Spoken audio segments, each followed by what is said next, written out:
pendant les 30 Glorieuses, le moteur du développement des territoires, les petites villes et les campagnes, ça a été la production, c'est-à-dire l'économie productive, l'agriculture modernisée, les industries agroalimentaires, les industries de main-d'œuvre, etc.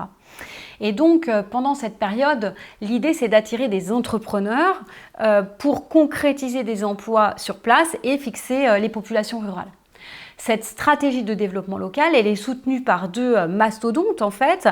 D'un côté, le capitalisme industriel qui est libéré des villes grâce aux camions et qui peut partir à la conquête d'une main-d'œuvre moins chère dans les campagnes françaises, soutenu par l'État.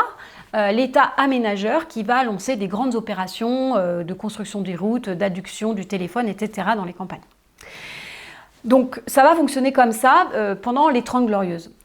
Cette belle mécanique du développement local va s'étioler à partir des années 80 et ça va complètement disparaître en 20 ans. D'un côté parce que le capitalisme industriel se dématérialise et devient un capitalisme financier et il s'internationalise et il va partir à la conquête de main-d'œuvre moins chère aux quatre coins du monde.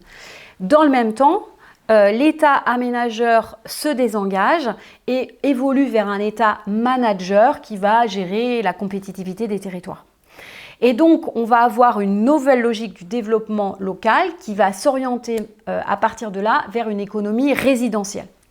Pour vous faire comprendre un peu cette notion, je vais reprendre une petite anecdote qui s'est passée au milieu des années 90, quand j'étais étudiante à l'université de Nantes, où le professeur Jean Renard, qui était un spécialiste du développement local industriel de la Vendée, invite Bernard Kayser, qui venait d'écrire un livre qui s'appelle « La Renaissance rurale ».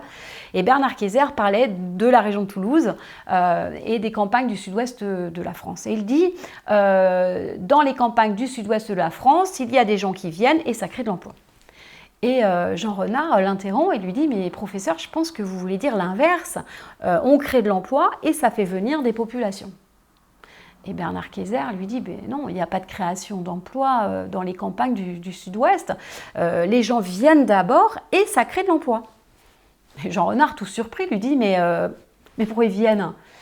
Et Bernard Kayser dit « Mais parce qu'ils désirent vivre à la campagne. » Donc ça, vous comprenez en fait, c'est un peu l'œuf et la poule, la population, l'emploi, lequel est en premier. Et là, vous voyez que dans les années 2000, on a un renversement avec une économie donc d'abord résidentielle.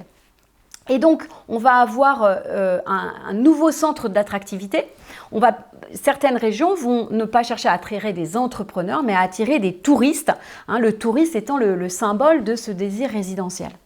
Et donc, ça produit une inversion complète en termes d'aménagement, parce que vous voyez qu'un entrepreneur, lui, il va voir le monde comme une usine. Donc, lui, ce qu'il désire, c'est que ce soit pratique, fonctionnel, etc.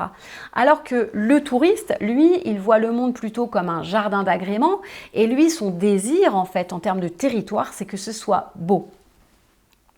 Et donc, ça a des impacts sur le territoire, puisque là, on va avoir certaines campagnes, certaines régions de France qui étaient plutôt des régions d'économie productive qui vont se sentir abandonnées.